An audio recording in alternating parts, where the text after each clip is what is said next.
Boa tarde, turma, tudo jóia? Como vão? Olá, doutora Lívia, boa tarde. Como vai? Boa tarde a todas, boa tarde a todos. Uma honra estar aqui com vocês. Muito obrigada. Bom, para quem não me conhece, eu sou Márcia Lopes, gerência de operações do Salvador Bahia Airport, e é um prazer enorme estar aqui fazendo esse encerramento desse ciclo de encontros com mulheres maravilhosas que o Salvador Bahia Airport nos proporcionou aí ao longo do mês de março. Doutora Lívia, acho que dispensa apresentações, é uma mulher que eu admiro muito, eu estava falando para ela antes da gente se reunir aqui, que quando tem doutora Lívia na televisão, eu paro tudo que estou fazendo para assistir, porque realmente é uma mulher impactante, de posicionamentos firmes, e que faz a diferença na nossa sociedade. Além de tudo, é baiana, super orgulhosa de ser baiana também, viu? Muito obrigada por estar aqui conosco. Para quem não conhece, doutora Lívia Vaz, ela é promotora de justiça do Ministério Público do Estado da Bahia, é mestra em Direito Público pela Universidade Federal da Bahia e doutoranda em Ciências Jurídico-Políticas pela Faculdade de Direito da Universidade de Lisboa. Por conta do seu trabalho de combate ao racismo e à intolerância religiosa, que desenvolve junto ao Ministério Público do Estado da Bahia, doutora Lívia Vaz foi reconhecida como uma das 100 pessoas de descendência africana mais influentes do mundo, na categoria Mentes Jurídicas. Foi a única brasileira com atuação no sistema de justiça a receber essa homenagem. Bem, gente, como eu falei antes, durante todo o mês nós promovemos vários diálogos online com especialistas sobre os dilemas enfrentados pelas mulheres na atualidade. Também tivemos a oportunidade de inspirar jovens estudantes a entenderem um pouco como ocupar o seu espaço no mercado de trabalho, através de bate-papos e mesas redondas com lideranças nossas do Salvador Bahia Airport. E hoje, para encerrar esse ciclo de bate-papo e de eventos com mulheres maravilhosas, a doutora Lívia vai aqui nos abrilhantar com seu conhecimento e sua experiência. Muito bem-vinda, doutora Lívia. Muito obrigada pela disponibilidade novamente. Vamos lá, vamos nessa. Pode começar, está contigo. Bom, mais uma vez, muito boa tarde a todas e a todos. Eu queria agradecer ao Aeroporto de Salvador por esse encontro, por esse diálogo, por essa troca. E queria começar já vendo vocês um pouquinho. Vocês puderem ligar as câmeras aí para a gente se conhecer, pelo menos para eu saber com quem eu estou falando do outro lado. Será que dá? Ailton, boa tarde, tudo bem? Boa tarde, Olá, doutora. Seja bem-vinda. Gabriela. Assim, começa a ver umas carinhas. Kleber, Jader, Tiara. Muito prazer conhecer vocês. Eu queria me apresentando, né? A minha versão de mim. E eu sempre começo, especialmente essas falas sobre racismo, sexismo, me apresentando como uma mulher. Antes da promotora de justiça, vem a mulher negra. Antes da mãe, antes, enfim, antes de qualquer outra variante ou característica, vem a mulher negra. Mas isso não é porque eu quero, isso é porque a nossa sociedade funciona desse modo. Então, a raça e o gênero de uma pessoa são dois dos principais marcos de identificação social, os mais automáticos. Quando uma pessoa me vê, pessoa nessa sociedade que é racista, sexista, patriarcal, misógina, enxerga uma mulher negra. E isso, infelizmente, já estabelece alguns papéis, marginaliza, de certo modo, a depender das identidades que cruzam um corpo. Então, as minhas identidades que me vulnerabilizam numa sociedade como essa são o sexo e a raça. E aí é muito importante pensar isso, porque nós estamos falando de Salvador, né? A cidade mais negra fora da África. Mas quando nós pensamos onde estão as pessoas negras em Salvador, elas não estão em qualquer lugar.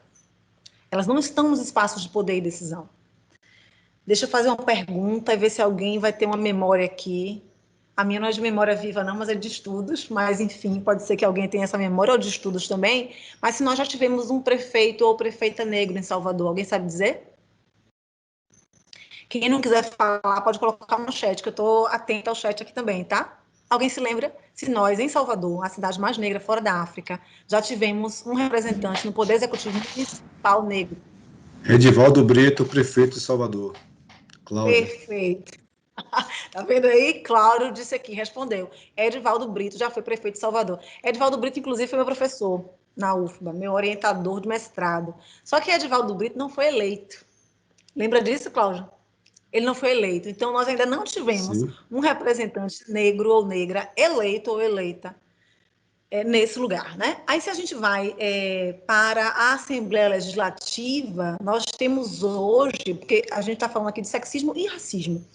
Se a gente pensar que a raça é um fator que determina a vida e morte no Brasil, que determina expectativa de vida, uma série de questões, encarceramento em massa, a gente vai aprofundar isso aqui, eu estou só introduzindo para a gente ir se conhecendo, mas se a gente pensar que o gênero, né, o sexo, se entrelaça com a raça para criar uma vulnerabilidade mais específica, mais dura para mulheres negras, aí eu vou falar do dado da Assembleia Legislativa, que dá conta de que Olívia Santana hoje é a segunda mulher negra na Assembleia Legislativa da Bahia, de toda a história da Assembleia Legislativa.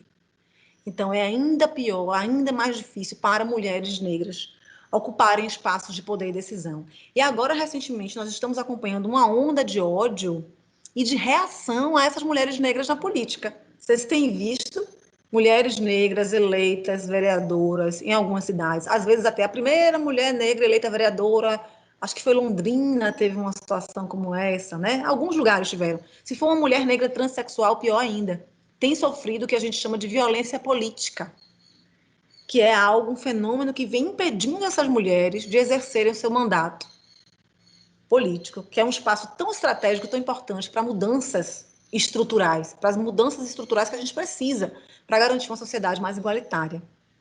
Então, é nessa toada que a gente vai conversar e eu vou querer ir ouvindo vocês também sobre experiências pessoais, sobre o que vocês acham do assunto, perguntas, enfim. É sempre importante a gente dialogar, né? Isso aqui não é, eu não quero falar sozinha, eu quero dialogar com vocês. Ailton, eu não sei se vocês podem colocar a apresentação, talvez fique mais fácil vocês colocando daí, porque compromete menos a minha internet aqui. Já não anda muito boa hoje, ela tá meio brigada comigo, acho que ela cansou de mim. Ela cansou da pessoa o dia todo na frente do computador ali, só em home office. E é um problema, viu, gente? Porque o home entra no office, o office entra no home, é um problema. Eu tô com criança pequena em casa, mas enfim, daqui a pouco vocês ouvem uma mamãe aí, mas faz parte, né?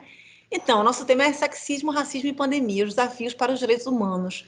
O que é que essas questões que eu estou trazendo aqui têm a ver com a pandemia e com a realidade que nós estamos vivenciando, né? Mas antes eu queria trazer um pouquinho de história para vocês, porque é muito importante que vocês entendam como isso se dá na história para conseguir fazer ter uma visão, fazer uma reflexão sobre a realidade atual. Pode passar. E aí tem uma frase de Grada Quilomba, que era pouco conhecida, essa escritora, ela é portuguesa, é uma mulher negra portuguesa, radicada na Alemanha, que é da área de psicologia, mas ela trabalha muito com artes visuais também, com teatro, e ela diz o seguinte: numa sociedade, né, como a nossa, eu estou aplicando isso a nós aqui, Brasil, uma mulher negra diz que é uma mulher negra. Essa mulher ela vai precisar se identificar em termos de raça e de gênero para proteger seus direitos. Por quê? Como eu disse no início, o seu gênero e a sua raça são duas vulnerabilidades que se entrecruzam. Não dá para dizer assim para vocês, isso aconteceu comigo porque eu sou mulher, isso aconteceu comigo porque eu sou negra. É algo que se mistura, né? São identidades que estão na minha essência de maneira inseparável. Então, muitas vezes a gente atribui algumas coisas no Brasil, isso é questão de classe. Mas classe, raça, gênero e outras vulnerabilidades se entrecruzam, se combinam, né? E aí a noção de interseccionalidade é importante. Aí ela continua dizendo assim: uma mulher branca diz que ela é uma mulher. Ela não se racializa nessa discussão. Por quê? Porque a raça dela aqui é o seu privilégio. É o privilégio da branquitude. Quando eu falo em branquitude, eu não estou falando numa escolha, numa opção. Não. Assim como sofrer racismo não é uma opção, ter o privilégio da branquitude também não é uma opção. Num país como o nosso, né, que foi o último país do Ocidente a declarar abolida a escravidão, eu digo declarar abolida e não a abolir, porque nós estamos num processo ainda, se a gente for considerar os efeitos de uma abolição, nós estamos ainda em processo de abolição, né? As pessoas negras não são iguais, né, não têm igualdade em direitos, em respeito na nossa sociedade. Então, muito é importante que a gente pense que a mulher branca ela não se racializa, mas a racialização, a discussão racial, ela é importante. Porque se eu tenho, de um lado, um grupo de pessoas que sofreram quase 400 anos de opressão por conta de sua raça cor, foram escravizadas, né? Depois da abolição, passaram por um processo de embranquecimento, por uma ideia de marginalização, de criminalização. Lembrem aí a criminalização do samba, da capoeira, né? Da vadiagem, num momento que pessoas negras não tinham acesso a postos de trabalho. Tudo isso era uma forma da legislação criminal perseguir pessoas negras. Então, se nós temos isso de um lado da relação, qualquer relação tem pelo menos dois polos. No outro polo da relação, nós temos as pessoas brancas ou não negras do nosso país, se a gente quiser melhor definir, que colheram os privilégios às custas dessa opressão.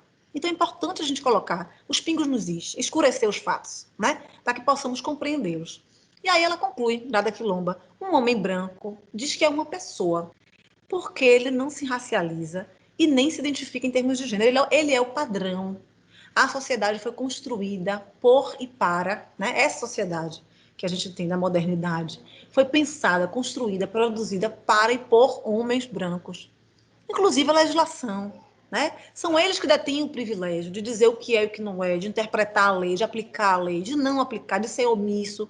Então, essa estrutura, né, da branquitude, das relações raciais, da supremacia branca que se aplicou em grande medida no nosso país também, faz com que a gente tenha uma persistência dessa desigualdade racial. Só que isso vai se aplicar na prática de maneira diferenciada para mulheres negras por conta ainda do sexismo, por conta ainda do patriarcado, do machismo, da misoginia. E aí eu queria passar o próximo slide para vocês entenderem um pouco o que eu estou falando em termos históricos.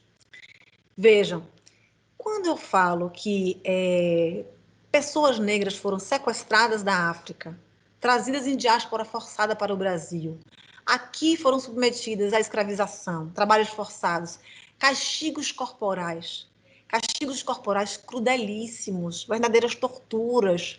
Nós podemos dizer que é um dos piores crimes da humanidade, a escravização de pessoas negras para as Américas. Eu estou aqui falando da questão racial. Por quê? Porque homens e mulheres foram submetidos às mesmas agruras, ao mesmo sofrimento por conta de sua raça cor, tá? Mas se eu falar em outros fenômenos históricos, eu acho que aqui vocês vão identificar por que é importante pontuar a questão da mulher negra. Essas mulheres negras escravizadas, quando chegavam nos mercados de escravizados no Brasil, pessoas negras eram vendidas como coisas, propriedade, então havia grandes mercados em que essas pessoas eram expostas à venda. Elas eram expostas com a possibilidade de serem escolhidas como reprodutoras. Então, aquelas mulheres mais fortes eram tidas como mais férteis e, portanto, escolhidas como reprodutoras. Essas mulheres quase não ficavam sem gestar. Elas estavam o tempo inteiro grávidas e parindo, para aumentar o rebanho, aqui entre aspas, de pessoas escravizadas em favor dos senhores e senhoras. E aí essa miscigenação que a gente festeja tanto do Brasil, que é bonita, sim senhor, né? Ela não se deu de maneira dócil, ela se deu às custas do ventre dessa mulher negra. Essa mulher negra sofreu estupro colonial. E eu estou falando aqui de fatos históricos pouco conhecidos, mas no Brasil havia, inclusive, criatórios de pessoas escravizadas. O que eram esses criatórios? Eram os espaços onde essas mulheres eram estupradas. Sofriam estupro para engravidarem e terem aí esse aumento de pessoas escravizadas em favor dos senhores e senhoras. Uma outra figura histórica importante é o aborto, o próprio aborto, porque a mulher negra, na história do Brasil, ela sempre soube como abortar. E por que isso? Porque podia ser uma necessidade histórica. Nos períodos em que o preço do escravizado estava muito baixo, essas mulheres preferiam elas próprias abortar os seus filhos do que serem obrigadas a abortar de maneira violenta pelos senhores, ou então do que testemunharem o assassinato dessas crianças. Eram assassinatos terríveis. As crianças assim que nasceram pisoteadas, enterradas vivas, para que não custassem muito para o senhor. Por que isso? Essas crianças só vinham a dar lucro, né, como uma pessoa escravizada, a partir de 15 anos, 16 anos de idade. Então, havia aí pelo menos uns 15 anos de custo, e no entendimento dos senhores, né, da elite branca brasileira da época, havia também um prejuízo ao trabalho da própria mulher escravizada, né, que teria que dar ali alguma atenção a essa criança. Então, essas mulheres sempre usaram dos seus chás, suas ervas, sua sabedoria ancestral, também para praticar o aborto. Outra figura importante é a negra de ganho. As negras de ganho eram aquelas mulheres que podiam sair das propriedades durante o dia, exercer atividades lucrativas e retornar com o lucro dessas atividades à noite. Esse lucro podia ser ou repartido com o senhor, assim, senhora, ou então entregue integralmente, a depender dos ajustes que eram feitos. Só que essas mulheres, muitas delas, elas foram prostituídas. Aqui a palavra não é prostituta, não é prostitutas, é prostituídas. Por que isso? Porque elas eram submetidas à prostituição, com grande participação, inclusive, das senhoras. Costumavam cobrir essas mulheres de joias, de rendas, para que elas rendessem mais nesse trabalho de prostituição. E, por fim, essa figura que vocês veem aí no slide são as amas de leite.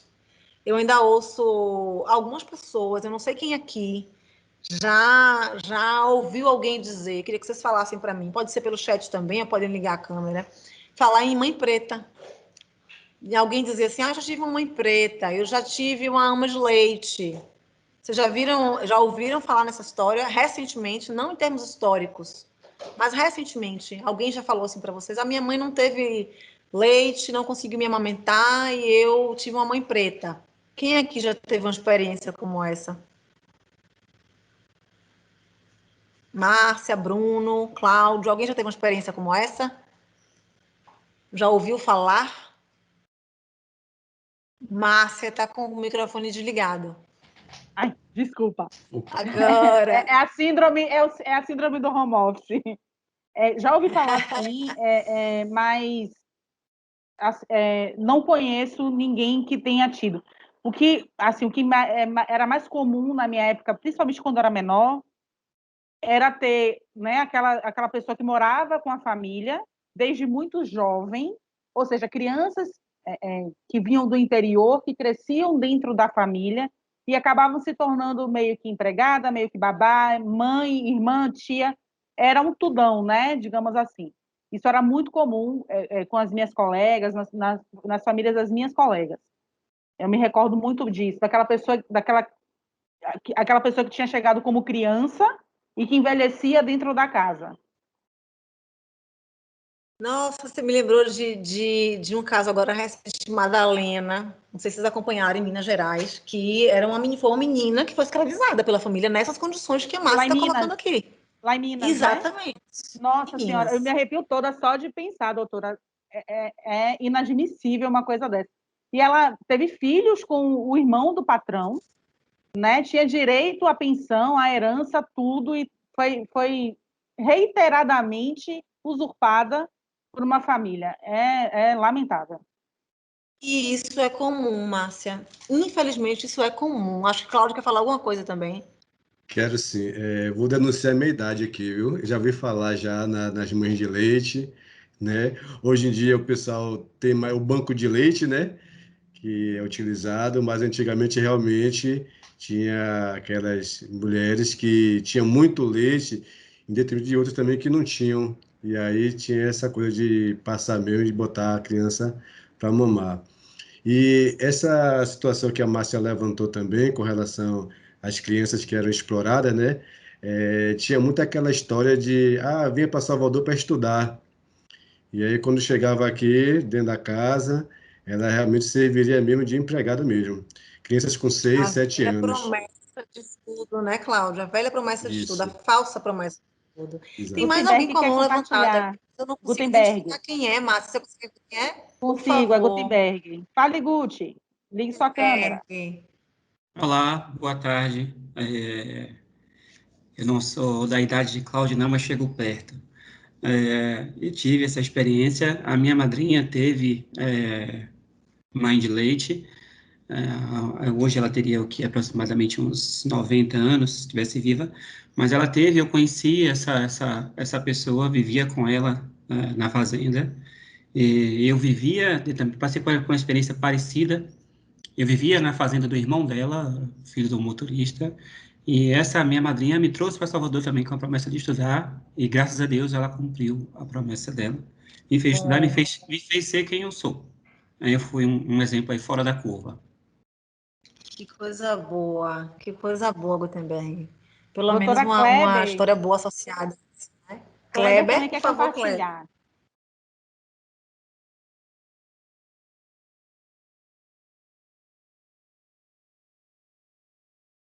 Já estão conseguindo ouvir o Kleber? Não, né? Kleber? Não, Se ele abrir não. a câmera, fica mais fácil. Oi, pessoal, boa tarde. Estão me ouvindo agora? Sim. Perfeito. Boa tarde, Kleber. Tudo bem? Olha só, só para ilustrar um pouquinho o que Márcia falou, eu, antes de chegar aqui até o aeroporto, ou de voltar aqui para o aeroporto, há alguns anos, eu fiz assessoria de imprensa, enquanto jornalista profissional também, e eu fiz assessoria de imprensa para a Federação Nacional das Trabalhadoras Domésticas, né, e para o sindicato estadual também, junto com a Creuza, com a Creuzinha. E tem uma história aqui na Bahia, na cidade de Cansanção, de uma senhora chamada Gabriela, que veio trazida para Salvador, né, e aos 10 anos de idade aproximadamente, e ela foi usada dessa mesma forma, e toda vez que a família perguntava por ela, ela estava bem. Mas, na verdade, ela foi tratada, a situação dela foi análoga à escravidão por muitos anos, até que o sindicato conseguiu a tutela e conseguiu tirá-la de lá, da casa dessa família, aqui em Salvador. Né? Então, é algo que acontece bastante, e muitas vezes acontece do nosso lado e a gente não tem nem ideia de que está acontecendo. Você cobriu esse caso, foi, Kleber? Eu peguei esse caso, a história toda já tinha, né, acontecido, e eu vinha só acompanhando, fazendo a parte mesmo de assessoria para a federação. Né? Eu tinha uma vontade, ainda tenho vontade, quem sabe, escrever um roteiro para um documentário, porque eu acho que é um assunto que quase nunca aparece. Né? Então, talvez fosse uma boa ideia ter isso como um documentário de TV. Tem toda a razão, assim, é um assunto importantíssimo. Por isso que eu falei que a gente está vivendo ainda um processo de abolição, sabe? Porque a gente tem muitas situações ainda de pessoas que estão em condições análogas a de escravos mesmo, ou escravas, né? E aí, puxando para a ideia da ama de leite, tudo que a gente discutiu até agora aqui, foi dito que já tive uma ama de leite, minha tia, alguém já teve, enfim. Mas a gente precisa ter a ideia da associação histórica dessa figura da ama de leite, né? Essas mães pretas que se fala como se fosse algo inocente, mas não é inocente. O que eram as amas de leite? Eram mulheres negras que eram vendidas, alugadas, trocadas, na condição de nutrizes. Ou seja, para você estar amamentando, para você estar na condição de nutrir outro bebê, porque você pariu. Então, essas mulheres eram impedidas de nutrir os seus próprios filhos para nutrir os filhos brancos dos senhores e senhoras. Veja essa figura aí. Tem uma criança negra ao chão, né? Enquanto a mulher negra escravizada está nutrindo uma criança branca. Então, isso aconteceu ao longo de muito tempo na nossa história, e isso sobraram resquícios disso na nossa história moderna, né? E aí eu acho muito importante a Márcia trazer essa ideia, né, da promessa de vir para a casa de família. O que Márcia disse, na verdade, eu vou resumir em uma expressão. É como se fosse da família, né? E Márcia, mas a gente tem empregada aqui em casa, mas é como se fosse da família. Não, não é como se fosse da família, não. Não é. Porque pessoas da sua família comem com você na mesa da mesma refeição. Pessoas da sua família são bem tratadas, né?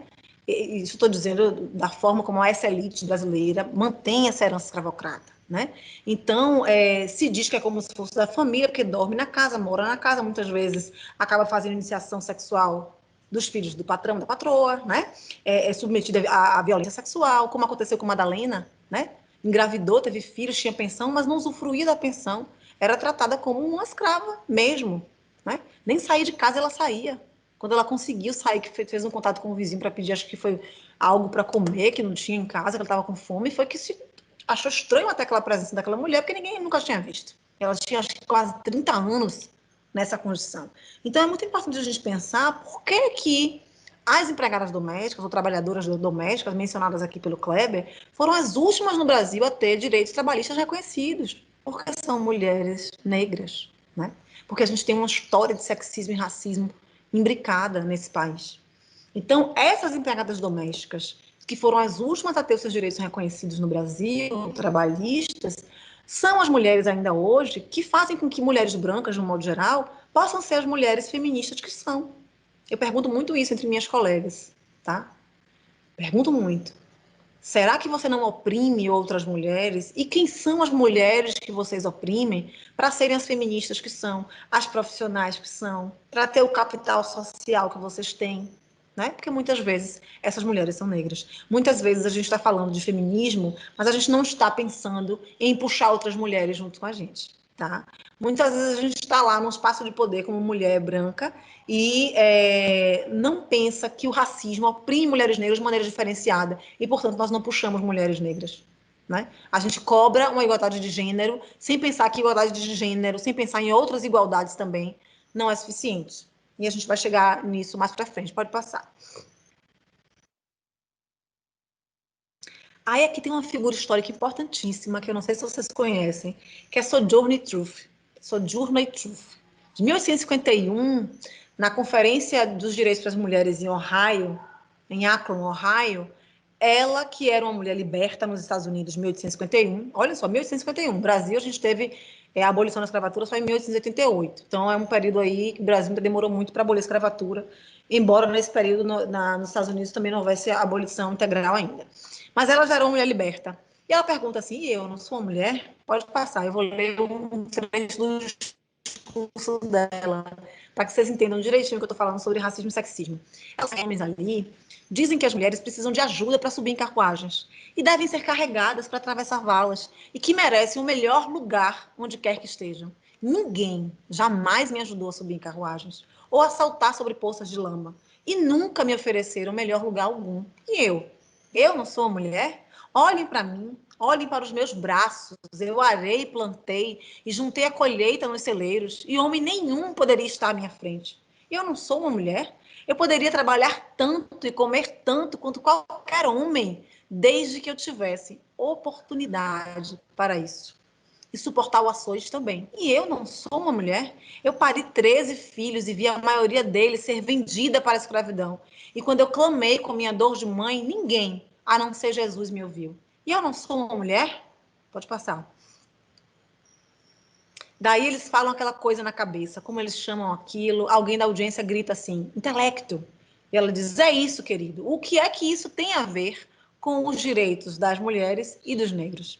E no final ela arremata dizendo assim, se o meu copo não tem mais que um quarto e o seu está cheio, por que você me impediria de completar a minha medida? E é isso que acontece quando a gente discute igualdade só para algumas pessoas. Né? Quando a lei fala todos são iguais perante a lei, quem são esses todos? A Constituição de 1824, a primeira Constituição brasileira imperial, dizia isso. A lei é igual para todos. Seja para punir, seja para... A lei é igual para todos. Só que nessa época no Brasil, nós estávamos em plena escravização e coisificação de pessoas negras. Então, nesse todos, não entravam pessoas negras. Então, discutir igualdade é algo que a gente deve fazer pensando nas identidades. Eu não estou aqui falando de identitarismo, mas estou falando de que essas identidades elas existem, e por isso que eu comecei me apresentando como uma mulher negra, e infelizmente, nessa sociedade com tantas formas de opressão, elas acabam sendo um peso para alguns grupos, impedindo que essas pessoas possam acessar direitos fundamentais com igualdade de oportunidades. Então, é importante pensar. Pode passar.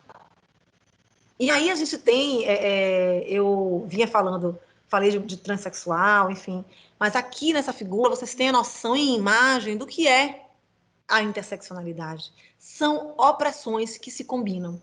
Então, se eu sou uma mulher numa sociedade machista, sexista, patriarcal, misógina, né, como a nossa, eu já carrego um fardo, eu tenho correntes muito pesadas, né? Eu não consigo ter igualdade de salários, né? Eu não consigo acessar todos os espaços que homens acessam. Enfim, eu não consigo ter parceria em casa para as atividades domésticas, né? Se eu sou uma mulher negra, é como se passasse uma outra avenida, a Avenida Mulher, né? Uma avenida identitária, a gente diz. E uma outra avenida entrecruza ela. Eu, como mulher negra, estou na encruzilhada identitária entre sexismo e racismo, sendo oprimida por essas duas formas de opressão. Pensem, então, se eu sou uma mulher negra transexual, passa uma outra avenida.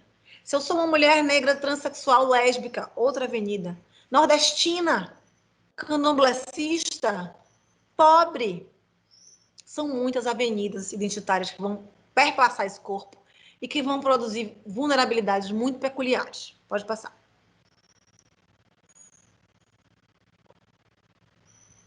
E aí, quando a gente fala de violência contra as mulheres, a gente tem que pensar que não é um problema simples, né?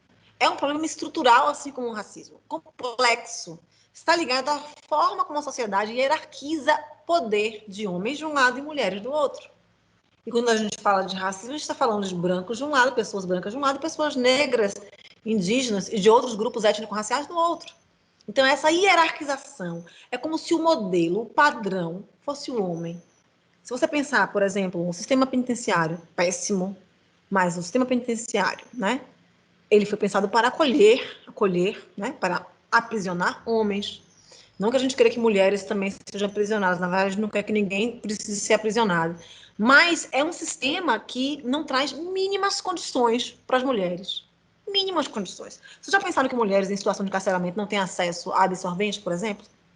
Pois isso acontece. A forma como as células estão organizadas, em conjunto, inclusive, com células masculinas. Quer dizer, os espaços todos, dos espaços de poder aos espaços de encarceramento, não foram pensados para mulheres. Não foram. E aí tem opressões dentro de opressões. Mesmo na situação de encarceramento, o racismo e o sexismo estão ali presentes. Nós fizemos uma pesquisa pelo Ministério Público da Bahia, em todas as unidades prisionais da Bahia. E é uma pesquisa não só quantitativa, de quantidade de vagas, da quantidade de pessoas ocupando, né, os presídios e tudo mais, se havia celas separadas para mulheres e para homens, uma série de questões. E aí percebemos nas entrevistas individuais, né, que até isso, ou seja, na verdade os presídios estão dentro da sociedade. Então, vai haver uma repetição dessas formas de opressão, né? E aí a gente ouviu relatos de que mulheres, conversando na ala feminina, que mulheres brancas, as poucas, porque a maioria são mulheres negras, né? O racismo impera também nesse encarceramento em massa, as mulheres brancas eram mais cogitadas para assumir o cargo na biblioteca, para assumir um cargo administrativo, o que não acontecia com mulheres negras. Então, mesmo dentro desses espaços que a gente entende como de opressão completa, de grande vulnerabilidade, também há essas camadas, esses vieses que precisam ser enxergados. Pode passar. E aí eu queria, nesse slide aqui, acho que pulou um, não? Aí, esse aí. Eu queria, me lembrei até agora da ministra, negócio de rosa e azul. Então, eu queria agora ouvir vocês um pouco, né? O que é que essa figura faz vocês pensarem? Porque aqui a gente tem duas crianças, supostamente uma menina de um lado, tudo rosa, olha o tipo de brinquedo que se oferece a ela, e do outro, um menino, e olha o tipo de brinquedo que se oferece a ele, azuis, né? E a gente tem que pensar de que modo que nós, mulheres e homens, também não contribuímos no cotidiano para isso. Vou dar aqui alguns exemplos. Minha filha, mas ela não me ouça, que ela sempre fala que eu sou fuxiqueira, que não gosta que fale das coisas dela, mais velha, mas eu sempre tenho que contar, porque a gente aprende com as crianças, né? Então, o que se apresenta para uma menina, quando uma menina nasce, né? É um mundo de cuidados, é um mundo do cuidar. A menina é criada para cuidar do outro, né? Então tem sempre aquela ideia de que a menina está com a boneca, cuidando da boneca, o brinquedo é uma pia, uma cama de passa-ferro, ainda temos esse tipo de separação, né? É tudo rosinha, o quartinho, aquela coisa toda. E os meninos? Os meninos são criados para a liberdade, para o comando, né? É a espada, é a guerra, é a violência, inclusive. Daí vem também a ideia de masculinidade tóxica. O homem não pode chorar. Cala a boca, menino, o homem não chora. Não é assim que a gente faz? A gente, estou dizendo de um modo geral. E aí, isso é ruim para meninos e meninas, porque a gente está reproduzindo. Eu digo assim, que crianças nascem feministas. Feminismo, gente, é um ideal de igualdade entre homens e mulheres. Tem gente que diz assim, feminismo é o contrário de machismo. Não é, não. Feminismo quer igualdade em direitos. Não quer nem igualdade de um modo geral, porque nós não somos iguais, né? Quer igualdade em respeito e em direitos. Então, eu digo que crianças nascem feministas, crianças não conhecem essas distinções, mas aprendem com a gente. Aprendem com a gente.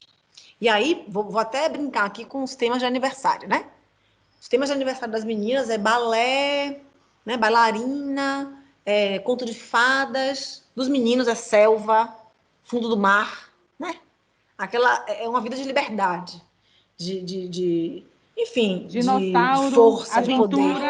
aventura. Exatamente, aventura, dinossauro. Eu também quero dinossauro no meu. Por que não? Doutora, deixa eu te falar. O aniversário da minha filha é dia 10 de abril. Sabe qual o tema que ela Você vai escolheu? fazer de quê? Vai fazer de balé? Capivara. Capivara. Adoro. Quem escolheu? Ela decidiu que ela é uma Maravilhosa capivara. Eu ela. sou a capivara. Vai ser um bolo com a capivara em cima. Adorei, adorei. E a gente precisa estabelecer, gente, esse tipo de liberdade para as crianças, porque muitos padrões somos nós que colocamos. Quer ver o exemplo de minha filha? Ela, deixa eu ver quantos anos, 4 anos, eu acho. Foi eleição, 4 anos. Aí a gente estava, o domingo foi eleição, ela foi votar comigo, apertou lá o verde, não sei o quê. Quando chegou segunda-feira, que eu estava voltando da escola com ela, eu comprei aquele ovinho, que eu não vou fazer propaganda aqui agora, um ovinho de chocolate, que dentro vem um brindezinho, né? Comprei um para ela, dei, ela veio abrindo e tal, e eu dirigindo, ela atrás. Daqui a pouco ela começou a resmungar. Aí eu falei assim, o que foi, filha? Ah, mamãe, não gostei do brinquedo que veio dentro, não. Eu falei, por quê? Porque veio brinquedo de menino. Eu disse, pra isso. Eu nunca disse isso a ela, isso aqui é de menino, isso aqui é de menina. Não, eu não faço isso em Mas casa. Eu o digo, onde foi que ovinho essa menina mudou a aprendeu isso? cor. Doutora, o ovinho agora tem o Ouviu? ovinho com o detalhe rosa e o detalhe azul. Ah, mentira. Sim, Fizeram esse de serviço. tem. Minha época disso, não compro mais esse ovinho, também me chateei agora. Não sabia isso não, Márcia. É um desserviço isso. Isso é um desserviço. Aí olha o que aconteceu. Nessa época não tinha essa marquinha, não. E se tivesse, eu comprava o azul só de propósito.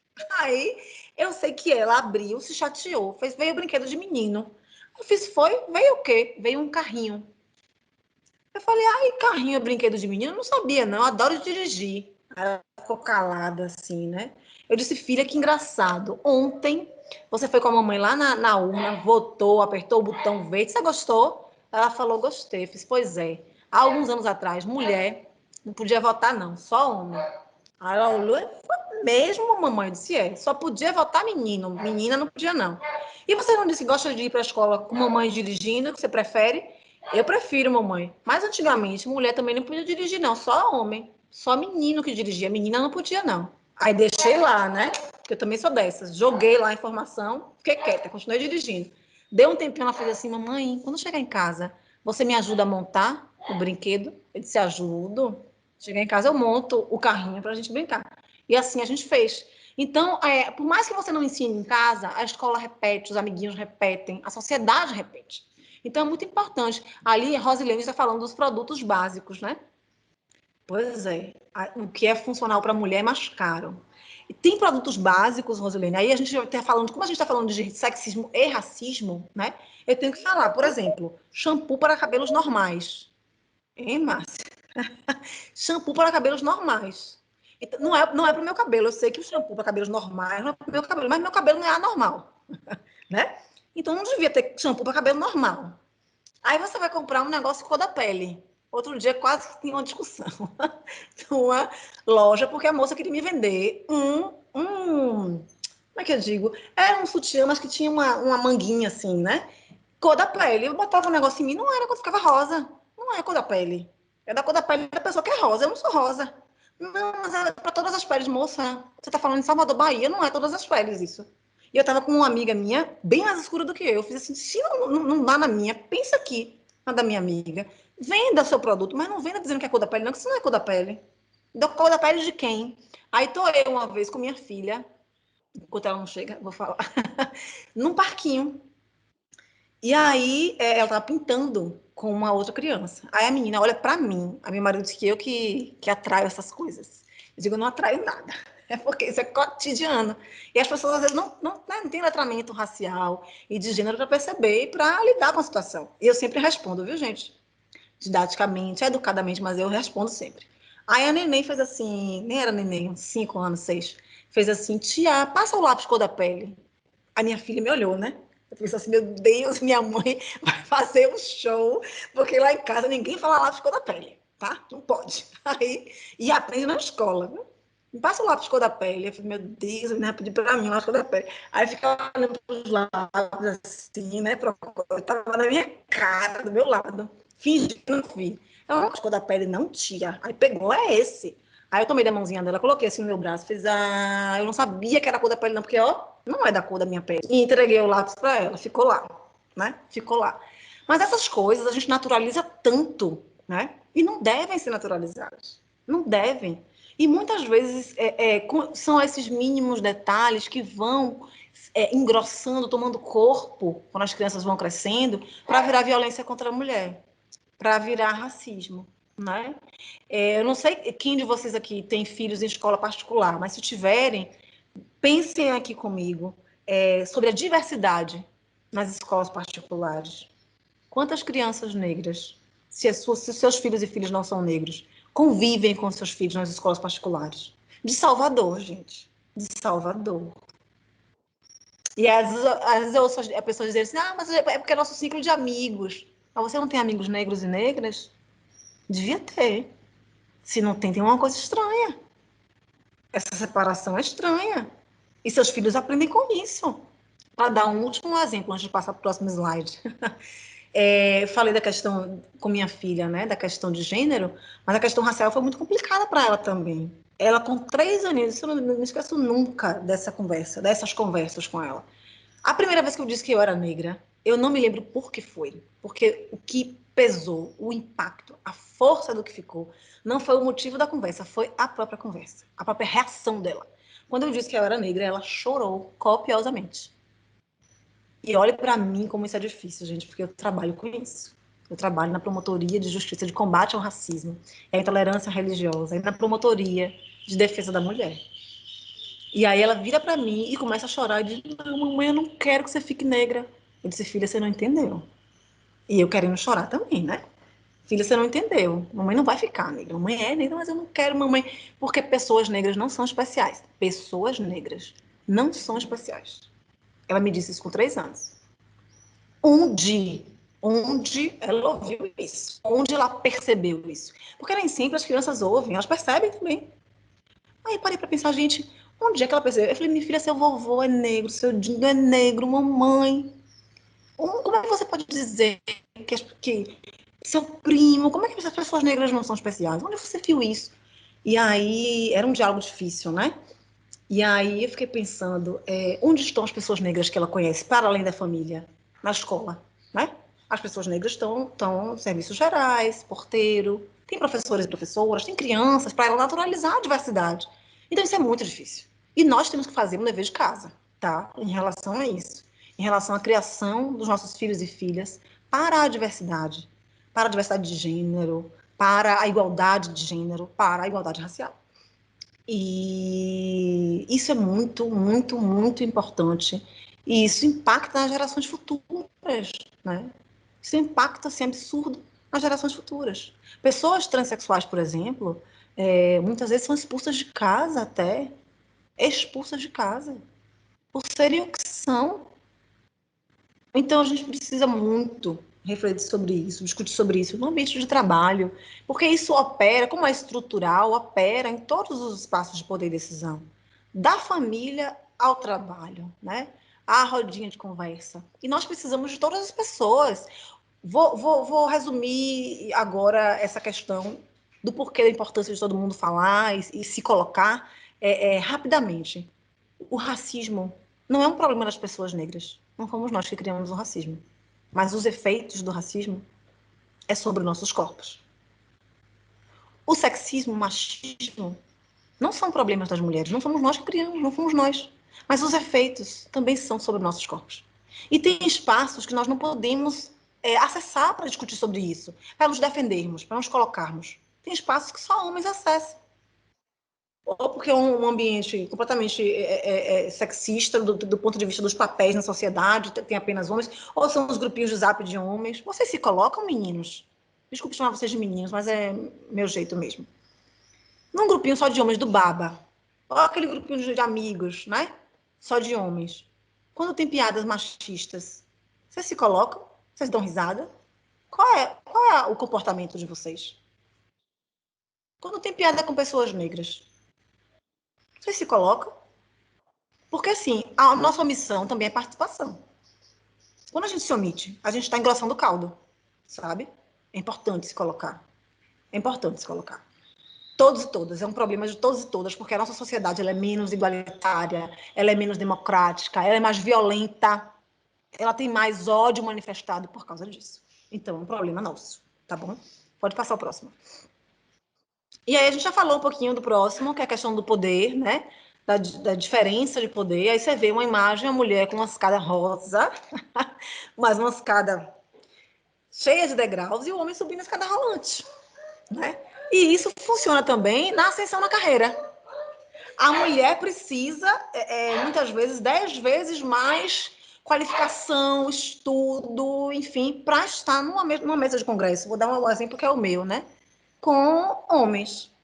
Se for uma mulher negra, então, e às vezes ela está ladeada em eventos como esse, ou em ambientes de trabalho, em setores de trabalho, com pessoas que sequer tiveram a formação que ela tem.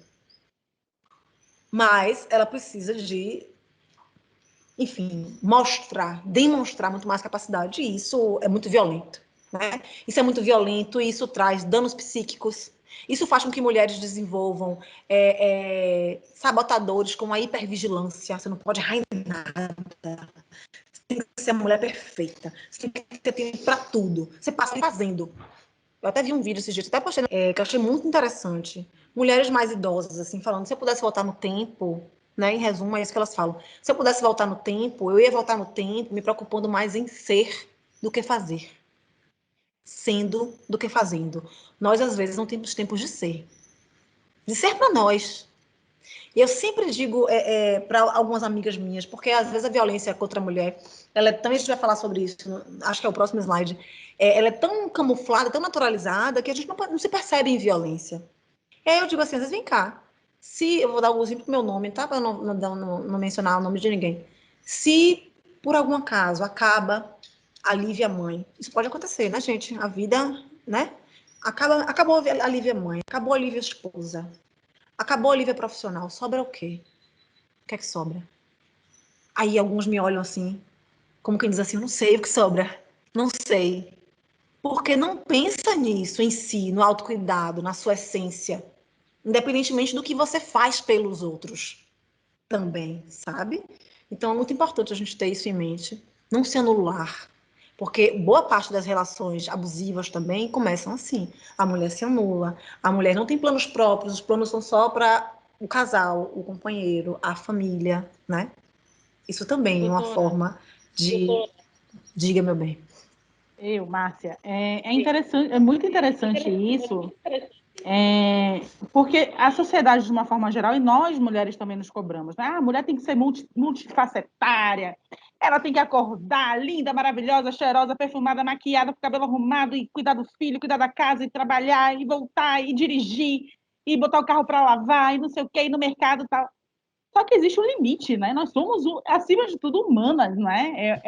Existe uma exigência para que a gente tenha esse cérebro multidividido, de fazer várias coisas ao mesmo tempo. Eu já declarei, nesse sentido, meu cérebro é masculino, porque eu só consigo fazer uma coisa por vez. Mas a sociedade demanda que a gente seja essa supermulher, verdadeiros polvos, agarrando tudo que passa na nossa frente, resolvendo tudo ao mesmo tempo agora. E isso traz um desgaste emocional muito grande para a gente, porque quando a gente não consegue atender a uma dessas exigências, pelo menos eu, às vezes, me sinto frustrada, ou me cobro muito, entendeu? E eu estou começando, pessoalmente, né, a trabalhar muito nesse sentido. Calma, uma coisa por vez, eu não sou 500, eu sou uma só, e sendo uma só que eu vou resolver isso, uma coisa de cada vez. Eu acho que, de uma forma geral, essa ideia coletiva de que a mulher é multi,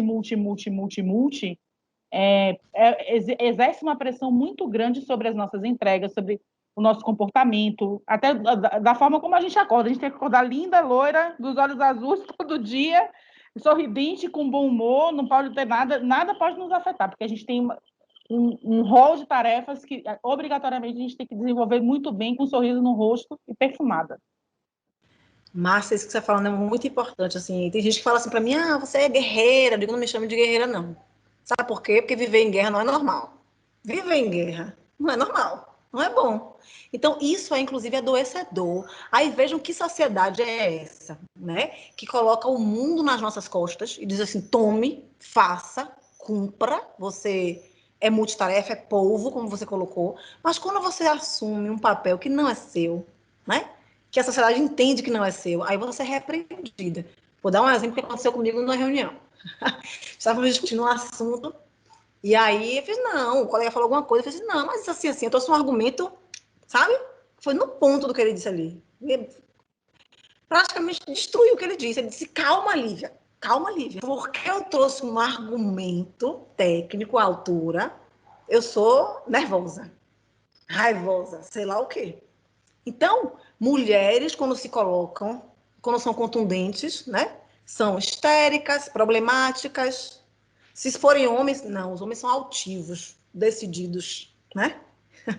Então é isso. Ao mesmo tempo que joga nas nossas costas essas responsabilidades, esse mundo inteiro, não quer que a gente invada certos espaços, né? Então, é muito importante aqui, homens, eu quero muito conclamar vocês para essa conversa, porque pode não dizer respeito a vocês diretamente, né? Tão diretamente, mas diz, embora vocês não percebam às vezes. Mas certamente vocês têm mãe, irmãs, esposa, né? Companheira, namorada, filha, sobrinha, né? Isso afeta as pessoas ao seu redor. Isso afeta as mulheres que você ama, tá? Então, eles por elas é algo que a gente não pode esquecer de cumprir, né, de executar no dia a dia. Pode passar, por favor. E aí a gente tem alguns mitos, tá? Esses 2 slides eu vou fazer rapidinho, para a gente desvendar esses mitos, sabe? E entender que a culpa nunca é da vítima. E isso é algo que ainda se coloca muito. Mas a culpa é da vítima. Ela não denunciou. Ela continuou com ele porque ela foi ensinada a continuar. Ela foi ensinada que ela precisa se manter no casamento, que a família é mais importante do que tudo, inclusive do que ela própria. Então, a gente tem alguns mitos aqui. A violência só acontece em famílias de baixa renda e pouca instrução. Isso não é verdade. Assim como o racismo também não acontece só com quem é pobre. Pessoas negras, né, que chegaram a ascender, continuam sofrendo racismo. As mulheres provocam ou gostam da violência. Acho que eu não vou nem comentar isso. Os agressores não conseguem controlar suas emoções. Não, a gente está falando de masculinidade tóxica, mas eles foram ensinados também a serem o chefe de família, né? E aí, quando tem a mulher que é o suporte financeiro da casa, não suportam, aí são violentos, né? Ou porque, enfim, acham que a mulher é objeto, está à sua disposição, né? A violência doméstica vem de problema de álcool, com problema de álcool, drogas ou doenças mentais. Não é daí que vem a violência doméstica. Essas questões podem até potencializar a violência, né? A droga, o álcool, a doença mental. Mas a violência doméstica, a violência contra a mulher, vem justamente desse patriarcado, desse sexismo, desse machismo. Crenças religiosas previnem a violência doméstica. Eu diria até que, infelizmente, muitas vezes, reforçam, né? Em algumas confissões religiosas existem dogmas muito assim, homem, mulher, a mulher deve servir ao seu marido, à sua família, que acabam reforçando esse papel de subalternidade da mulher e de aceitação das violências. E depois, para acabar com a violência doméstica, basta proteger as vítimas e punir os agressores. Eu tenho dito muito que um agressor de mulher, ele não é agressor daquela mulher, ele é agressor de mulheres. Quantas vezes vocês já não viram dizer, ele foi preso, ele já tinha agredido uma mulher anteriormente, ele já é reincidente, já agrediu tantas mulheres. Por quê? Porque aquele homem agride aquela mulher, se nós conseguimos proteger a vítima e tirar a vítima daquela situação de violência, daquele ciclo de violência, e não fazemos nada em relação ao agressor, ele vai continuar violentando e oprimindo outras mulheres. Então, é fundamental que a gente pense na educação desses homens, que a gente pense no acompanhamento psicológico, na compreensão da masculinidade tóxica, da desigualdade de gênero, para que esse homem possa realmente mudar também, ter a chance e a oportunidade de mudar também. E a gente tem alguns ministérios públicos com projetos como esses, Brasil afora, e nesses casos, os índices de reincidência desses homens é baixíssimo, tá? Então, é importante pensar tanto nos porquês, né, e nos efeitos para as vítimas, as mulheres, quanto para os agressores. Pode passar. Aí tem um slide curioso aqui que fala um pouco do direito, mas é rápido, para vocês entenderem que isso está em todas as searas, como eu falei, né? O homem branco, em geral, é quem produz o direito, aplica, interpreta o direito. Pensem que nós, aqui no Brasil, tivemos o voto feminino apenas em 1932. As mulheres puderam votar, houve uma alteração no Código Eleitoral. Mas quem eram essas mulheres? Importante dizer isso. Não eram mulheres negras, eram mulheres brancas, que foram às ruas, sufragistas, né? Exigiram direito ao voto. E o Código Eleitoral trazia como condição que essa mulher fosse casada e precisaria, então, da autorização do marido para votar, ou então viúva com renda própria. Isso não acontecia com mulheres negras que estavam ainda naquela época histórica lutando para serem consideradas pessoas, para sobreviverem, né? Depois, a nossa Constituição de 1988, que é a atual vigente, a mulher, antes dela, a mulher precisava de autorização do marido para exercer várias atividades cotidianas, muitas vezes até mesmo para o trabalho. Só poderia ter carteira assinada, trabalhar, ter um contrato de trabalho, se o marido autorizasse. Só em 2003, estou falando de um passado bem mais recente, hein, gente? 2003, é que o Código Civil deixou de mencionar o defloramento da mulher como um motivo para que o pai a deserdasse, ou para que o marido pedisse a anulação do casamento. Então, uma mulher que se casasse, que já não fosse virgem, o marido podia dizer, não quero mais essa mulher porque ela não é virgem, e anula o casamento. A mesma coisa o pai podia dizer, vou deserdar essa filha minha porque ela não é mais virgem. Imaginem só. E, por fim, apenas em 2009 que o Código Penal foi alterado para substituir a nomenclatura crimes contra os costumes. E tinha lá também a expressão mulher honesta, lembra? Só, não sei se chegar para vocês, que não é da área do direito, mas o estupro era a conjunção carnal cometida contra a mulher honesta. O que é mulher honesta? Eu sou uma mulher honesta? Quer dizer, a mulher só sofre a violência se ela for honesta, se ela não for honesta, né? E para uma sociedade tão sexista e machista como essa, o que é uma mulher honesta? Qualquer mulher pode sofrer a violência do estupro, independentemente desse julgamento moral que se faça por uma sociedade machista. Pode passar. E aí a gente partindo já quase para o final, por causa do horário também, e para ouvir um pouquinho mais vocês, esse aqui é o iceberg da violência de gênero. É da Anistia Internacional. Olha que interessante esse iceberg. Uma parte grande do iceberg está submersa. São as formas de violência sutis, muitas vezes invisíveis até, né? A humilhação, a desvalorização, a depreciação, ignorar as mulheres, chantagear emocionalmente, culpabilizar, como eu falei aqui, culpabilizar sempre a vítima, o humor sexista, a publicidade sexista. Lembram de propagandas de cerveja? Gente, ninguém aguenta propaganda de cerveja. Por que o corpo da mulher sempre tem que ser vendido em propaganda de cerveja? Isso é histórico no Brasil. Histórico. A linguagem sexista, anulação, né? As poucas mulheres que estão aqui, que eu não sei se participam de cargos de comando, eu já conversei com algumas aqui, a Márcia é uma delas também, né? Que tem um papel importantíssimo aí no aeroporto, mas deve ter sentido isso no trabalho, porque eu já senti.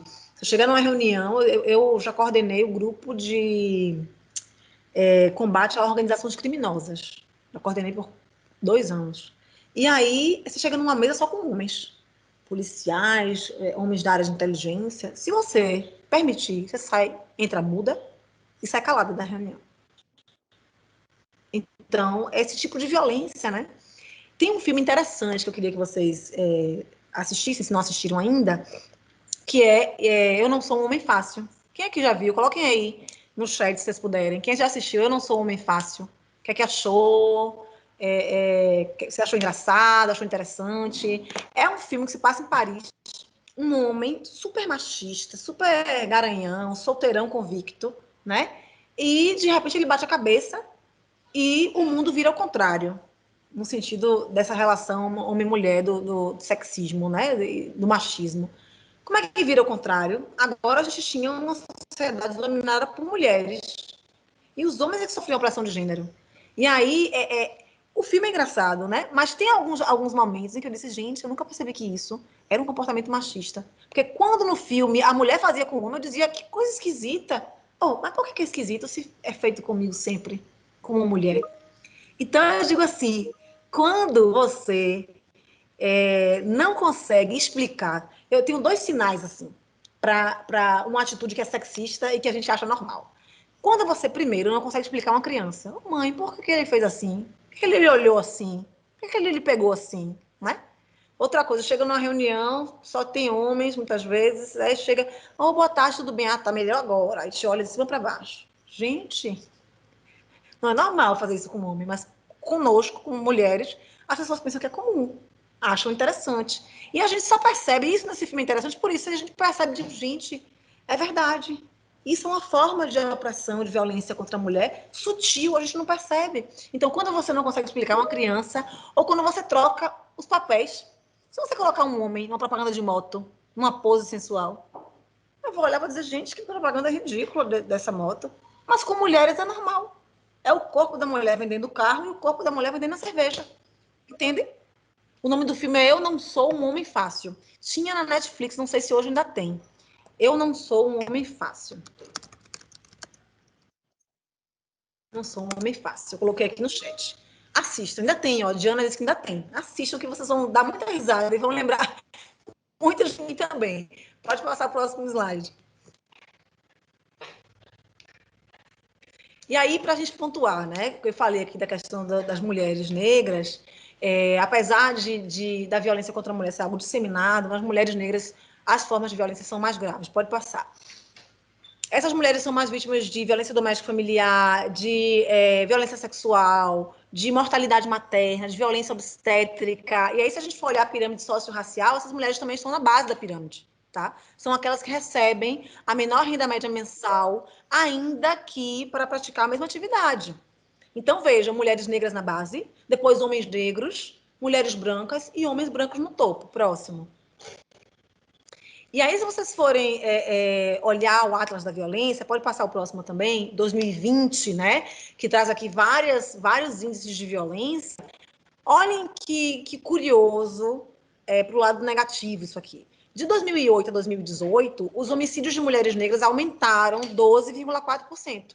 No mesmo período, houve uma redução dos homicídios de mulheres brancas para 11,7%. O que acontece com a Lei Maria da Penha, que é uma lei supostamente universal, que consegue proteger mulheres brancas em alguma medida, porque reduz os homicídios contra elas, mas não conseguem proteger mulheres negras, porque há um aumento. E isso não é só nesse atlas, tá, gente? Isso se repete em vários atlas. Pode passar o próximo. E aí, durante a pandemia, vamos aprofundar agora nesse final essa parte da pandemia, nós tivemos um incremento da violência contra a mulher, embora uma redução nos registros das delegacias. Então, no primeiro semestre de 2020, os registros caíram 9,6%, uma redução pequena, mas houve uma redução, em relação à violência doméstica. Quando, na verdade, nós sabemos que as mulheres estão mais suscetíveis a essa violência. Por quê? Porque estão em isolamento. A violência doméstica e familiar acontece contra a mulher no ambiente da família, na unidade doméstica, na entidade familiar. E aí, em isolamento, essa mulher fica sem o socorro, sem o respiro de ir para o trabalho, ou do companheiro ir para o trabalho, dela ficar um pouco só, né? Então, ela acaba ficando mais suscetível a essas violências. Inclusive, o índice de feminicídios também aumentou. Mas, no entanto, aumentaram os chamados de 190. Isso quer dizer que, com o isolamento social e a dificuldade das mulheres acessarem os órgãos públicos, elas não estão conseguindo registrar, não estão conseguindo se proteger, tá? E os feminicídios aumentaram, foram 649 vítimas no primeiro semestre de 2020. Pode passar. A gente tem ainda outros dados relativos a 2019, tá? Uma agressão física a cada 2 minutos, um estupro a cada 8 minutos no Brasil, sendo que 58,8% das vítimas tinham no máximo 13 anos, meninas. É muito arriscado nascer menina nesse país. Tá? Isso também acontece em grande medida no ambiente familiar. 85,7% eram do sexo feminino. Nós tivemos um acréscimo de 7,1% dos feminicídios em 2019. 66,6% eram negras, como eu mencionei para vocês. 56,2% tinham entre 20 e 39 anos. E 89,9% foram mortas pelo companheiro ou ex-companheiro. Essa ideia da posse, da propriedade sobre o corpo da mulher. Né? Se não vai ficar comigo, não vai ficar com mais ninguém. Não é isso que a gente ouve como uma ameaça? e muitas delas se concretizam em feminicídios. Então, é muito importante estarmos atentos e atentas às mulheres ao nosso redor, porque o feminicídio, ele é um crime anunciado, gente. É muito raro, eu nunca conheci, trabalhando 6 anos com esse tema também, casos de feminicídios que foram, de repente, pela menos vez que acontece no âmbito doméstico familiar, né? A mulher já está numa relação abusiva. Já está numa relação abusiva. Então, agora, durante a pandemia, muitas delas ficam sem ter como pedir socorro, sem ter como sair para falar com o vizinho, fugir para a casa de um parente, né? Elas ficam muito mais controláveis. Eu já peguei casos de mulheres que se comunicavam pelo WhatsApp, mas na verdade era um homem que se comunicava com a família. Então a família nunca tinha como saber que ela estava sofrendo violência doméstica e familiar. Pode passar.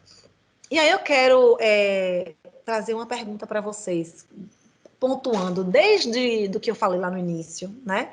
Da mulher negra no período escravocrata, e tudo que a gente discute sobre racismo e sexismo. O que é, também quero vocês no chat, tá? O que é que vocês veem de incomum nessa capa? Quer dizer, é pior que é comum, não posso nem falar em comum. Infelizmente é comum. O que é que chama a atenção de vocês nessas duas capas? A primeira está dizendo as verdadeiras influenciadoras, né? Falando sobre a pandemia. Crônicas de uma pandemia, as verdadeiras influenciadoras têm uma mulher com o rosto marcado, provavelmente do uso da máscara. E na outra capa tem as mulheres contra a Covid-19. O que é que chama a atenção de vocês nessas duas capas? Só mulheres brancas, né? Tem uma aqui que parece ser negra, mas a ela, pela roupa e tudo, ela pode ser... Você não consegue nem dizer se ela é negra, né? Exato. Pois é. Pode ser até branca, porque tá preta e branca a foto, né? Você não consegue identificar. Perfeito. Larissa falou também, nenhuma mulher negra nas capas. Ué, mas essas capas são capas do Brasil? Essa, pelo menos, direita, com certeza. E aí você pensa assim, mas as mulheres contra o Covid, por isso que eu faço questão de pontuar mulheres negras, mulheres indígenas, mulheres lésbicas, transexuais, porque quando a gente apaga as identidades, é isso que acontece. As mulheres contra o Covid. Mas e as técnicas de enfermagem? As auxiliares de enfermagem? As mulheres que estão limpando as unidades hospitalares, as mulheres que trabalham em caixa de supermercado, as empregadas domésticas, que em alguns estados foram consideradas, inclusive, serviço essencial. Por que elas não estão na capa? Não são mulheres contra o Covid? São mulheres contra o Covid. Precisou uma revista especializada, que é a revista Raça, colocar uma capa com uma mulher negra, que foi Jaqueline Góes, que é uma mulher negra, brasileira, nordestina, de Salvador, né? Que estudou biomedicina e que sequenciou em 48 horas com a equipe dela o genoma do novo coronavírus. Então não está nessa capa das mulheres contra o Covid. Entendem? É disso que a gente está falando. Isso opera na mídia, isso opera na academia, né? Nas universidades, isso opera na escola, nas profissões todas. Pode passar próximo. E aí eu quero ouvir vocês um pouco sobre isso aqui, antes de passar os 2 últimos slides e um videozinho para vocês. Brasil registra 2 vezes mais pessoas brancas vacinadas do que negras. Tudo bem que a gente não vacinou, sei lá, nem 5% da população ainda. A gente está muito aquém do que seria o ideal no planejamento da vacina. Mas por que isso aqui acontece? Por que o Brasil, até agora, registrou 2 vezes mais pessoas brancas do que negras, quando nós temos 56% da população brasileira negra? Alguma suspeita? Eu não vou falar, não. Eu já falei demais. Bora, gente! Larissa, que apinou ali na estante. Vou puxar os nomes, viu, doutora? Gabriela, Gabi, Alessandra aí, ó. Porque, exatamente, acho que é isso, né, doutora?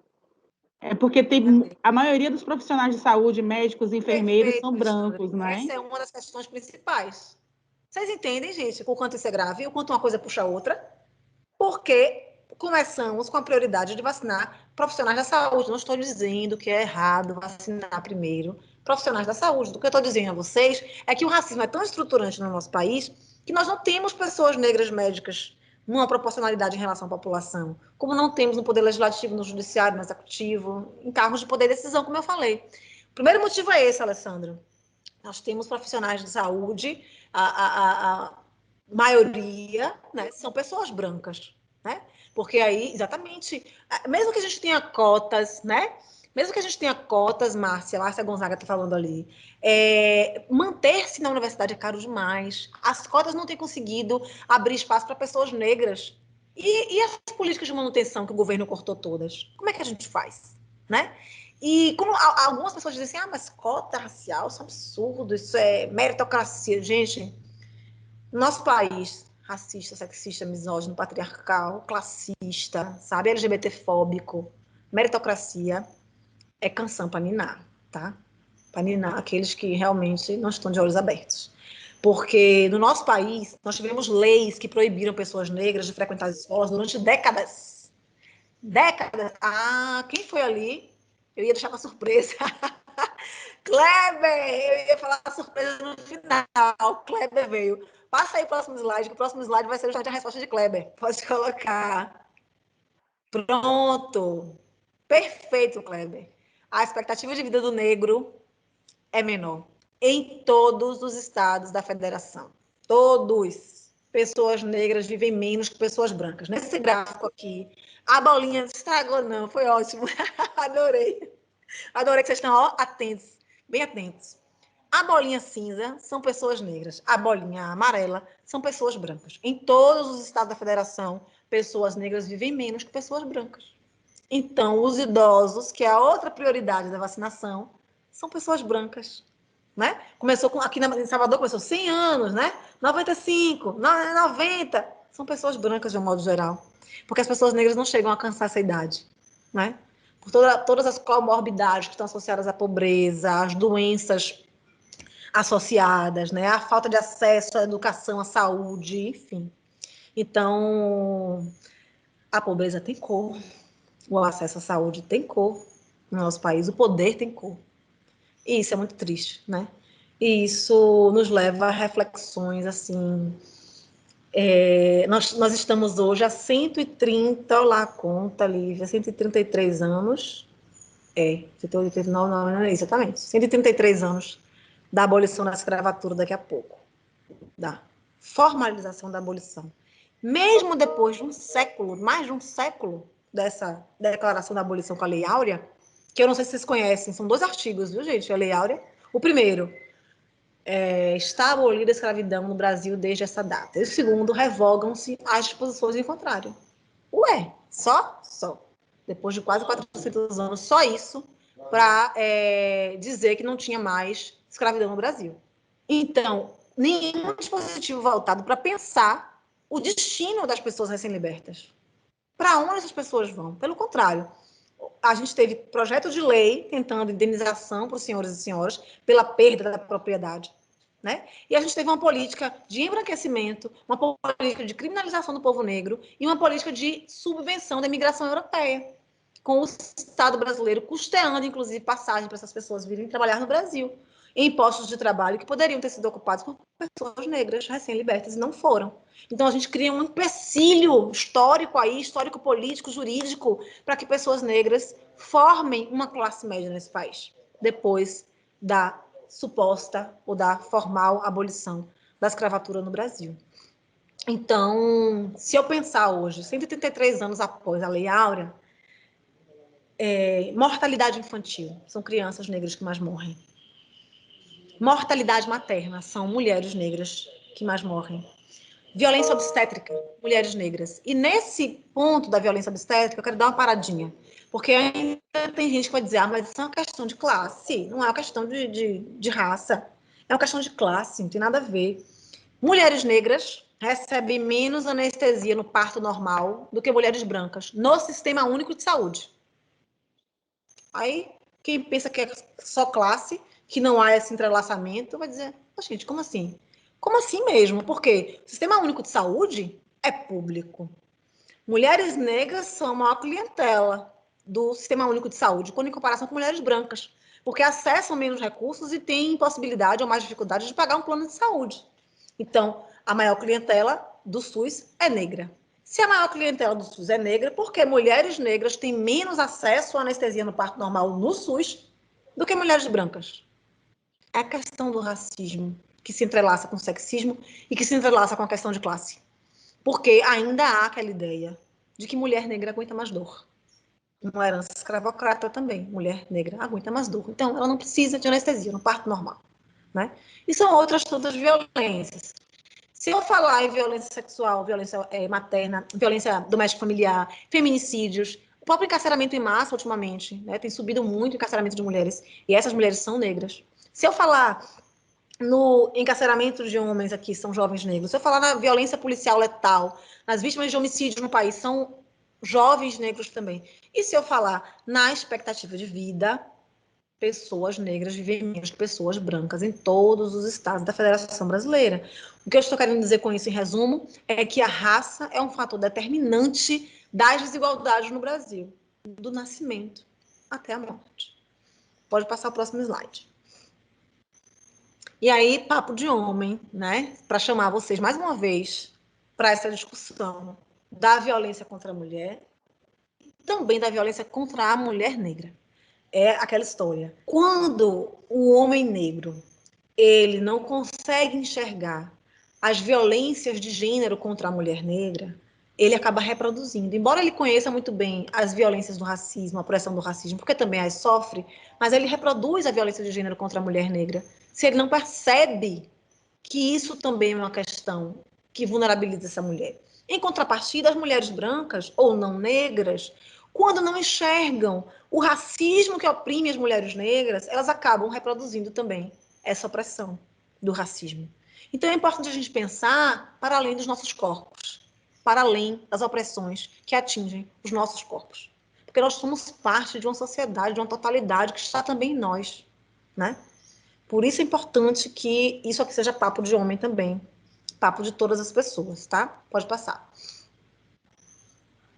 E a gente tem um vídeo rapidinho para a gente acabar com um clima mais leve. Esse vídeo é muito legal. Pode colocar. Outro dia eu ouvi uma falar, só podia ser mulher.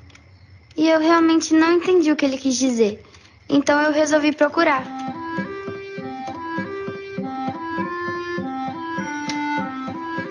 E eu achei um monte de coisa legal. Como o bote salva-vidas. Sabiam que ele foi inventado por uma mulher? Os painéis de energia solar também utilizam pesquisas de uma mulher. Só podia ser mulher, né? A primeira negra a ter um doutorado pelo MIT. A tecnologia por trás do Wi-Fi e do GPS. Mulher, né?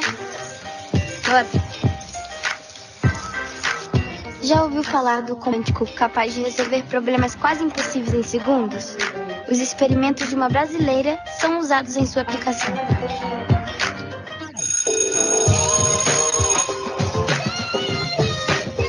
Se hoje eu posso procurar tudo isso na internet, é graças a uma mulher que fez o primeiro algoritmo e tornou-se a primeira programadora da história.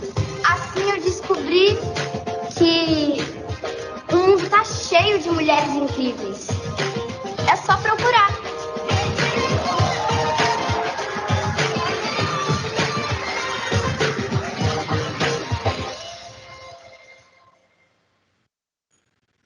Legal, né? Só podia ser coisa de mulher. E aí essa frase final é de Audre Lorde, uma feminista negra lésbica dos Estados Unidos, que dizia assim: eu não sou livre enquanto outra mulher for prisioneira, ainda que as correntes dela sejam diferentes das minhas. Então, nós precisamos de liberdade, de emancipação, de igualdade para todas e todos. No último slide, vocês têm meu contato, você pode colocar? Que aí, qualquer dúvida, qualquer inquietação, tem primeiro ali o meu Instagram e depois o meu e-mail mesmo. E eu fico à disposição. Muito obrigada, viu, pela paciência, pela troca. Muito bom ouvir vocês também. Doutora, nossa senhora, eu estou aqui emocionada, muito feliz. Eu acho que esse é o sentimento que compartilho aí com os meus colegas. Foi maravilhoso poder passar essa tarde, um pedacinho dessa tarde com a senhora, né, entendendo um pouco mais da nossa história, né? Acho que a história de nós brasileiros, né? Brasileiros e brasileiras, né?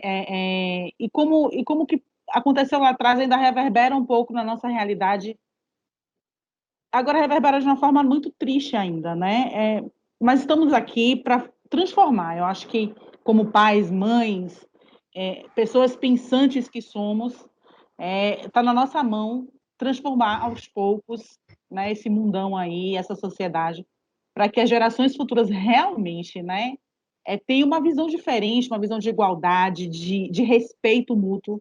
E eu vou dizer, viu, como cidadã e como mãe, muito obrigada, viu, pelo compartilhamento das suas experiências.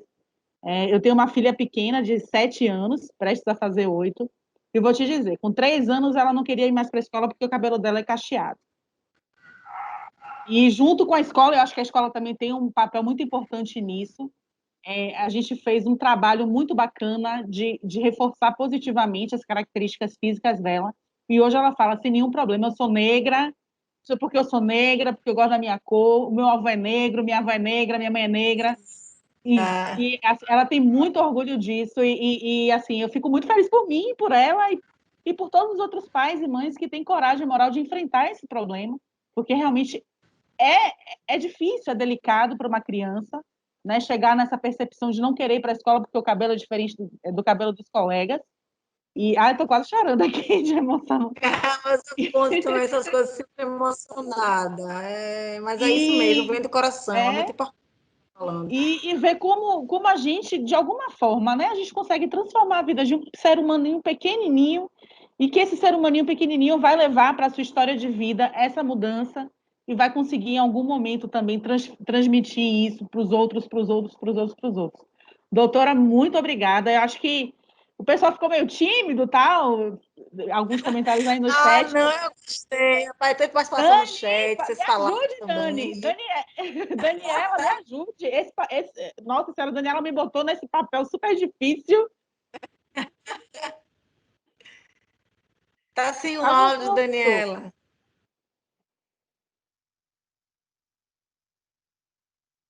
Estava no mudo, Dani. Agora sim. Eu estava dizendo o seguinte, que a gente foi super presenteado, né? O último foi, assim, tão inspirador. Todas foram ótimas, mas, assim, realmente eu acho que o tempo voou. São 4h30, a gente nem percebeu que a gente já chegou a 1h30 de conversa, né? Muita informação importante, relevante, de uma forma muito tranquila, muito fácil de entender, né? Porque às vezes as pessoas do campo do direito falam super rebuscadas, e as pessoas, quando a gente tinha indicado. Eu detesto juridiquês, Daniela, eu detesto. Quando eu indiquei você, algumas pessoas falaram, puxa, mas assim a gente vai entender. Eu falei, vai entender. Então, assim, muito obrigada também por isso, né? Pra gente foi, para mim, particularmente, foi um presente. Eu acho que todo mundo que tá aqui até o final, assim, para todos nós foi muito bom, né? As pessoas só estão aí elogiando, porque eu acho que foi tudo muito claro, né? E muita luz, agradecer mesmo aí esse momento de inspiração aí pra gente, a Marcinha por ter topado o desafio, porque a gente odeia falar em câmera, eu e ela. Eu venho falando e eu falei, Marcinha, agora é sua vez. Que é isso. Maravilhosas as duas. Eu queria agradecer, gente, viu? E dizer que eu estou à disposição, viu? Todo mundo podia botar suas carinhas aí para a gente agradecer pessoalmente a doutora Lívia, uma salva de palmas. Tchau. Um bom início de semana, um bom início de abril aí. Obrigada, gente. Muito obrigada. Tiara, Cantopoli, Gabriela, Ailton, Gutenberg, Rovaldo. Obrigada, viu? Foi ótimo estar com vocês. Eu sigo à disposição, tá? É de Mário também ali. Eu sigo à disposição. Quando precisarem de mim, para a gente fazer uma nova troca, uma nova experiência, estou aqui. Então, já deixa o convite. A gente vai ter aqui a Semana da Diversidade, onde a gente vai falar de várias temáticas também, né? Esse mês a gente focou mais nas questões da mulher, na sua totalidade, né? Ou seja, então a gente procurou trazer aqui uma mulher lésbica, uma mulher negra, ou seja, as mulheres dentro, né, da sua totalidade. E aí a gente vai ter ainda até o final do ano um outro momento que a gente vai tratar de diversidade de uma forma geral, e cada dia a gente vai estar focando, né, em como é que eu poderia dizer? Em uma dimensão, né? Então, de repente, Ailton, choradeiro, já tá chorando, ele tava igual a mim. Eu disse, Márcia, eu não posso entrar, que eu tô chorando. Mas tá bom, Obrigada. Aí, gente, com uma obrigada. paciência comigo, porque eu sou, às vezes, ruim de responder mensagem, porque é muita mensagem. A pessoa só trabalha na frente do computador. Imagine como está meu WhatsApp inadministrável, sabe? Eu acho que se eu pagar, ninguém quer receber para administrar esse WhatsApp, porque é um terror. Mas eu sempre ali, aos pouquinhos, vou respondendo. Obrigada, viu, Ailton, pela paciência, pela disponibilidade de estar conversando comigo aí quando necessário, tá? Obrigado, senhora, pela gentileza de ter aceitado o convite, o cuidado em tratar do tema conosco, a paciência nessa tarde, e espero que esteja conosco em outras jornadas também. É sempre bom ouvi-la, é sempre bom tentar beber um pouco dessa sua fonte, e tenho certeza que a gente sai daqui hoje um pouco melhor como ser humano. Obrigada, eu sigo à disposição, sim, viu? Será um prazer estar com vocês de novo. Tá bom? Alguém quer falar mais alguma coisa para a doutora Lívia? Os rapazes, Overlac, Clebinho, já desses homens incríveis que trabalham com a gente aí todos os dias, que a gente tem alguns homens bastante aliados. Tem uns que estão ainda no caminho, né? Tortuoso, que a gente está tentando botar no caminho certo. Tem outros que são um verdadeiro presente aqui para a gente. Então, O Overlac só quer agradecer aí a participação de doutora Lívia, eu já escrevi essa mensagem aí, fiquei feliz de participar de todos os eventos do Elas no Controle, o time de comunicação do SBA está de parabéns, e como eu comentei, eu fiquei muito emocionado com o que foi compartilhado, porque, bom, eu não queria comentar nem polemizar, mas assim, só de imaginar uma circunstância em que uma criancinha que nasce em absolutamente com o HD lá zeradinho, né, e começa a absorver as coisas que a gente ensina e que também a sociedade ensina. A gente não tem controle sobre isso. E aí, quando a gente vai ver, a gente começa a perceber a influência que existe na sociedade, que não necessariamente a gente está sempre atento, pelo menos eu sou meio desligadão assim, mas enfim, não necessariamente a gente está sempre atento, mas a gente vê como isso vai influenciando e acaba as criancinhas tendo, né, alguma influência negativa, como essa questão de ouvir dizer assim, uma pessoa preta não é especial. Enfim, é como eu falei, é emocionante realmente ouvir esse tipo de compartilhamento e eu espero que o mundo seja melhor no futuro com essa nossa conscientização. Obrigada, Verlac, muito bom ouvir você, né? Essas experiências a gente traz porque são sinceras, são do coração, são do nosso cotidiano. E como a gente sabe que nem todo mundo vivencia isso, é importante as pessoas saberem que essas coisas acontecem, né? Com pessoas negras, com mulheres negras. Então, essas vivências precisam ser compartilhadas. E é a partir delas, do compartilhamento delas, que hoje você tem condição de né, conversar com alguém sobre isso, dizer, olha, esse tipo de coisa acontece. E de ser nossa voz também nos espaços onde a gente não estiver, né? Nós mulheres, onde a gente não está, vocês homens estão e podem ali, enfim, construir esse mundo melhor, mesmo que a gente não esteja do lado naquele momento, tá? Muito obrigada. Doutora, obrigada a todos. Nani, obrigada, viu? É difícil substituir você, porque você é top das galáxias. Mas obrigada, doutora. Um prazer, viu? Espero em breve nos encontrarmos de novo. E para quem participou, esse e todos os outros vídeos vão estar disponíveis no nosso canal no YouTube. Depois vão lá, deem uma olhada, reforcem aí o conhecimento. Se perdeu alguma coisa, né? Tem como a gente resgatar um pouquinho do que foi compartilhado aqui. Muito obrigada a todas. Boa tarde. Avisa os colegas que não participaram, que eles perderam uma grande oportunidade, né? Vão lá no grupão e dizer, olha, quem não assistiu, vai lá no YouTube que vale a pena. Um beijo, obrigada, pessoal. Tchau, tchau. Tchau, obrigada.